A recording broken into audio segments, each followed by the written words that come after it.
আজকে আসার কারণটা হলো কি আমি আপনাদেরকে বলি। আমাদের মিজানুর রহমান আজহারকে নিয়ে যারা এভাবে কথাটা বলল, মানে এটা মানে বেশি লজ্জাজনক বিষয়। আমাদের মুসলিম কান্ট্রির ভিতরে, মুসলিম রাষ্ট্রের ভিতরে কেন এরকম আমাদের মিজানুর রহমান আজহারকে এরকম একটা ফিক্সার দিয়ে এরকম হিন্দুদের মতন এরকম কেন করেছে? এরকম নাস্তিকের বাচ্চারা কে করছে? তোরা নাস্তিকের বাচ্চারা কেন এরকম করলি? মিজানুর রহমান আজহারকে নিয়ে তোরা কেন এরকম ট্রোল করলি?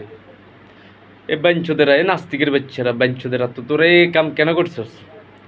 আল্লামাকে তো তোরা, মিজানুর রহমান আজহারের কেন এরকম করলি? তোরা তোরা আসলে একটা জানোয়ারের বাচ্চা, বুঝছস? তো তোরা জানোয়ার। যে শালায় যদি করছে, যদি সামনে পাইতাম এই শালার কল্লে কাটে হালাইতাম, দেখ কল্লে ফালাইতাম। কেন তোর এরকম আমাদের ইসলাম নিয়ে তোর এরকম এরকম কুযুক্তি করবি? কেন করবি? তোরা দেখলাম যে মানে চুল ফালাই দিলি, ছবি এডিট করি, মাথার সিঁদুর দিলি, এগুলো কেন করতেছস? এ বাঞ্চোদেরা, এ তো তোর তো তোরা মুসলিম সম্বন্ধে কী বুঝছিস রে? তোরা দাড়ির সম্বন্ধে, চুলের সম্বন্ধে তোরা মানুষে কেন এভাবে এডিট করতেছিস? এ বাঞ্চোদেরা, যদি আজকে সামনে থাকতাম না, বিশ্বাস কর আমার গা থেকে অনেক মানে ঘিন, মানে কি অনেক রাগ উঠতেছে তোদের উপরে, বুঝছস? মানে যদি সামনে যদি কেউ যদি করিয়া থাকস, যদি একবার জানি রে বাজি তোরা যদি ক্যান করি, তোরা বুঝতে পারবি কী লেগে তোরা এরকম করলি।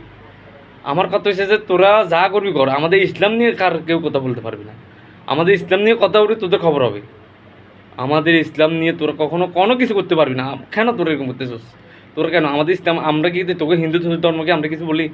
তো তোদের হিন্দু ধর্মকে আমরা কিছু বলছি না? আমরা হিন্দু ধর্মকে অশান্তিতে মারতেছি না? কাউকে আমরা হেরেস করে কথা বলতেছি? আমাদের ইসলাম নিয়ে যে একবার কথা বলবে, খোদার কসম তার কল্লা ফালা দিব। আল্লাহর কসম কইছি, আল্লাহর কসম কইছি, আমাদের ইসলামকে নিয়ে, আমাদের নবীকে নিয়ে যে শালায় কিছু বলবি, খোদার কসম কল্লা ফালা দিব ডাইরেক্ট। যদি মুসলিম হয়ে থাকিস, তোরা তোরা এগুলো কি ঠিক করিস? শেষ। এটাই এডিট করিস না তোরা, এইরকম মানুষের সাথে অবহেলা করিস।